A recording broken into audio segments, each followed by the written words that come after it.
Infusion is the term that herbalists like to use to describe a tea made from the leaves and flowers of a plant, which is made for medicinal purposes. An infusion is simple to prepare and my favorite way to use herbs. It's like making a cup of tea, but you steep it a longer time and you make sure you cover the container. You place the herb or herb mixture into a heat-proof jar. Canning jars, which come in all sizes, work great. I think it's easier to make several cups of an infusion at one time because in most cases you'll be drinking more than 1 cup during the day. Many people ask if they can use that little herb strainers. I think they're great, but they're kind of wasteful because it takes the herbs too long to infuse.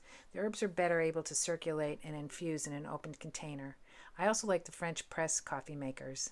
Your container needs to have a good cover. You pour boiling water over the herbs and cover the container. Covering a cup of steaming herbal tea ensures that the volatile oils do not escape through the steam. The steeping time can vary from 10 minutes to overnight depending on the herbs and the strength of the infusion that you want. For most infusions, a good rule to follow is letting it steep for at least 20 minutes. I let my nutritional herbal teas steep till they become room temperature. 5 to 10 minutes steeping time, as suggested by many herbal books, is simply too short a brewing time.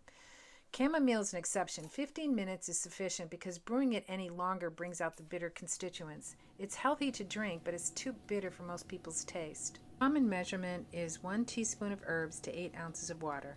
Depending on the recipe, I will use more herbs for my nutritional recipes. I will use tablespoons instead of teaspoons for my nutritional recipes. If you read the older books from England, the traditional preparation method was to steep 1 ounce of the herb, half to 3/4 cup, to 1 pint of water, 2 cups of water, and that's a big difference in preparation. Because of such a difference, there was a concern that the preparation is not as strong as it could be, but I've found that it's not necessary to use such a large amount of herbs to receive their therapeutic benefit.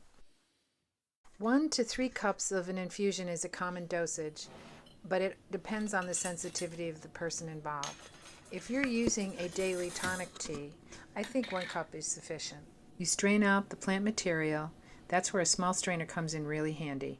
Not a common tool in most people's kitchens, but it's worth getting one if you make a lot of tea. Drink the infusion you need and refrigerate the rest. Don't forget to label your creation. It'll keep several days in the refrigerator. For medicinal teas, I suggest that you make only what you will drink that day and start fresh every morning. Tonic teas and beverage teas can be stored in the refrigerator for several days. Infusions can be heated up or drank at room temperature. Please don't use a microwave to heat up your medicinal teas. That's what a stove is for. Fresh infusion is a wonderful way to enjoy an herbal beverage. Just fill a jar up with herbs from the garden and sit it in the sun to steep. Lemon balm makes a great fresh infusion. Use a lot more fresh plant material than dried. It's fun to experiment with the different flavors. Michael Moore, an herbalist in the Southwest USA, believed that a cold infusion was the preferred method for preparing several different plants that traditionally are made as decoctions or hot infusions.